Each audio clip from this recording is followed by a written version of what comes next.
What's up guys, and welcome back to another episode of Career Mode. This is episode number 126. So we start this off on the back of our brilliant, I would say best win as Real Madrid manager. Our 4-1 win over AC Milan, our former team in the first leg of our Champions League last 16 knockout round at the San Siro, giving us 1 foot in the Champions League quarters with our Madrid rivals, our little Madrid rivals if you will, Rayo Vallecano, not Atletico but Rayo Vallecano here at the Bernabeu, as we aim to get back to winning ways in the league after our shock defeat away against struggling Celta Vigo. It was only our second loss of the season in the league and our third slip-up overall, so in this game here against Rayo Vallecano I thought, well, I certainly can't afford a slip-up in this one against one of our Madrid rivals. And we took the lead very early on as well. Roberto Gutierrez, you see it there, 25 goals in 26 games. I briefly touched on it in the last episode.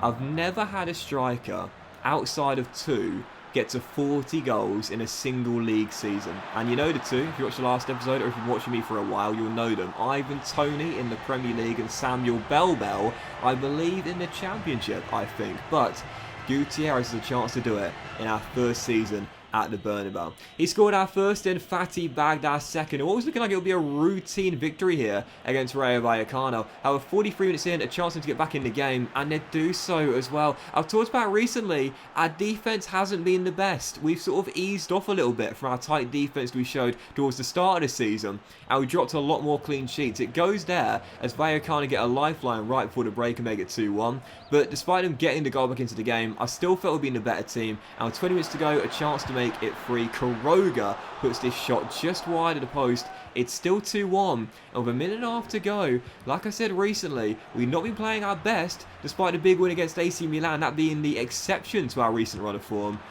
And oh my goodness gracious me, 25 seconds to go and we almost threw away the 3 points from leading by 2. Streniak, how big has he been this season? The Slovenian with another really important save in the clutch. Make sure we get the win by 2-1. Definitely deserved it, but almost threw it away right towards the end. And as I show you the league table here, like I said, the gap is still 11 points. Atletico not giving up with 12 games to go. They've still got a chance to catch us, as do Valencia. For Barca, I'm not too sure though, 19 points behind, but I'll still say Atletico and Valencia, particularly Valencia, because they've got a better head-to-head record than us after they beat us at the start of this season. And our following fixture comes here at the end of March as well. We've also got Deportivo Alaves, Sevilla, Las Palmas away, and of course the second leg against Milan in this month of March as well. This league title was looking won midway through January due to our incredible winning run where we'd had a double-digit winning streak. But since it went to Celta Vigo, I've started to wonder whether we're just starting to lose our grip on that title just a little bit. So for the following game, Deportivo Alaves, I was thinking, right, shut that nonsense up, let's get a big 3 points here and prove that we're still the best team in Spain. And 5 minutes in, we had the dream start. Ansu Fati sent down the left-hand side and runs to the corner to celebrate with the away fans. You know, I talk about this quite a lot, and I really do recommend this as a tip for you guys for realism and immersion as well. When you're playing away from home, always take note of where the away fans are housed, as Fati gets goal 16 for the season in 26. How good has he been? Always take note of where the away fans are housed, because when you go and celebrate them, and you often hear the phrase in my videos, the impromptu phrase, nice camera angle or great camera angle. It looks really, really cool, and it adds to the immersion and the realism. I definitely recommend it. We had such a small portion of fans in the corner. I think we only had 12 here at Deportivo Alaves, but he celebrated with them there. We went 1-0 up, and 41 minutes into the game, still leading by a goal. Oh my goodness, Castaneda, what a block that was, and then clears away the cross into the middle, but then off the ball, I don't know if you missed that or not, you might have just seen it, Castaneda off the ball, taken down after the ball had been cleared. Fati goes up the other end, and I don't mean for a great save of the goalkeeper to get onto the post, and then a follow-up shot going wide by Valverde. We would have been 2 goals up. Castaneda goes down, and whilst he'd soldier on, that was a little bit naughty from our host there. He'd made a brilliant goal-saving block, then headed away the following cross, and following that, taken down off the ball, and it resulted in an injury.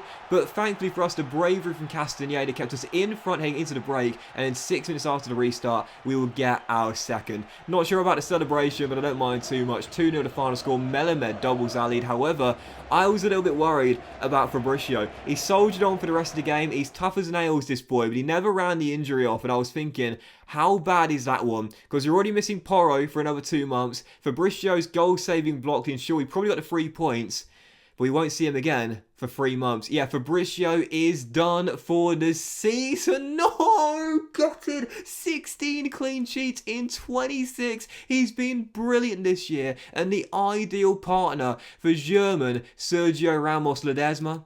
But Castaneda is done for the campaign. Alessandro is going to come in, and we've got a bit of a crisis of defence now because Montez is done, as we know. Castaneda is done for the season. Porro's out for 2 months.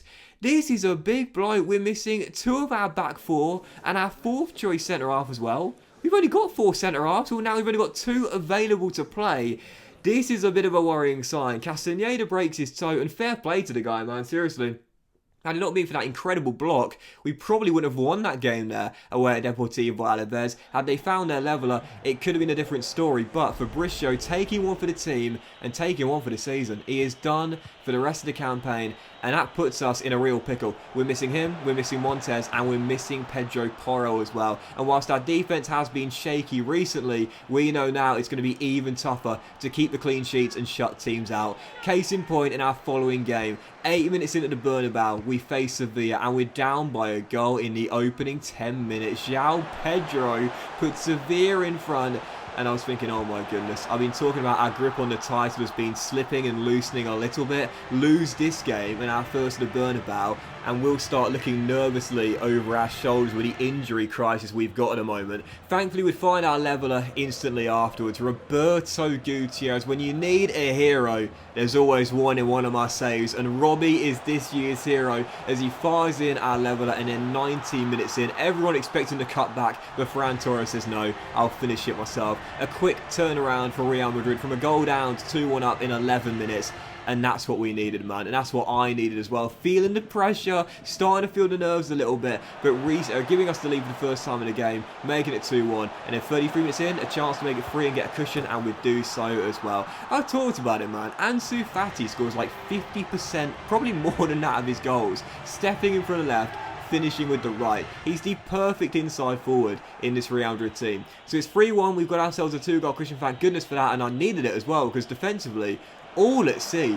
39 minutes in, once again Sevilla through, but this time it's Streniak bailing me out, not for the first time this season, with a big save and keeping it a 3-1. And Sevilla kept on pushing as well. 17 minutes to go, another chance for them. João Pedro gets around Alessandro as if he's not even there. And once again, it's Streniak with the save, ensuring we get the 3 points. I'm just going to be totally honest, man. Clean sheets between now and the end of the season are going to be a rarity. Now we've lost Castaneda, now we've lost Porro. It's going to be really hard for us to shut teams out now, missing 2 of our normal starters in the back 4. Thankfully, on the other end though, I'll always trust us to get the goals. We did in that one. Roberto, Fati and Torres, the trio, the three amigos if you will, the Tres Amigos if you will, giving us the big win there against Sevilla. And that's what we're going to need to do now in La Liga. Look, we can't shut teams out like before. We can't defend like world-class defenders like before, because I'm missing 2 of my back 4, and quite frankly, I'm not a great defender at times anyway. But on the other end,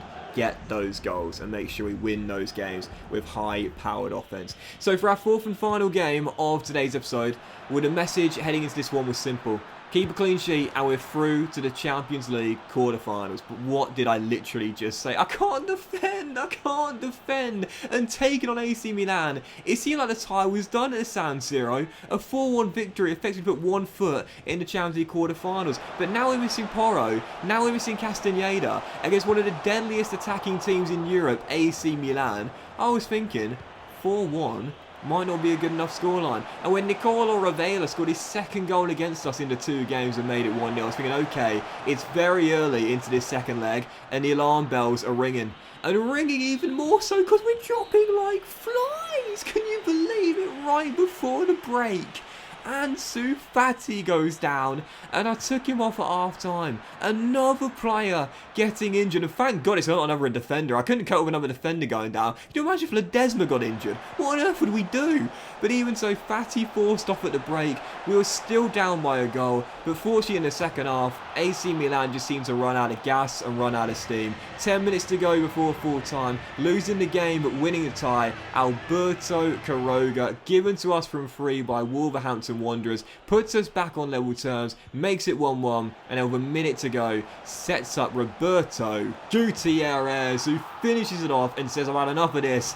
We are making it through to the quarters. Third goal against his former team. Didn't really count for much in the grand scheme of things, but it does ensure we'll get the win in both ties, home and away. Final score 2-1 on the night, 6-2 over 2 legs, and Real Madrid have knocked out our former team and the holders, AC Milan, and made it in to the last 8.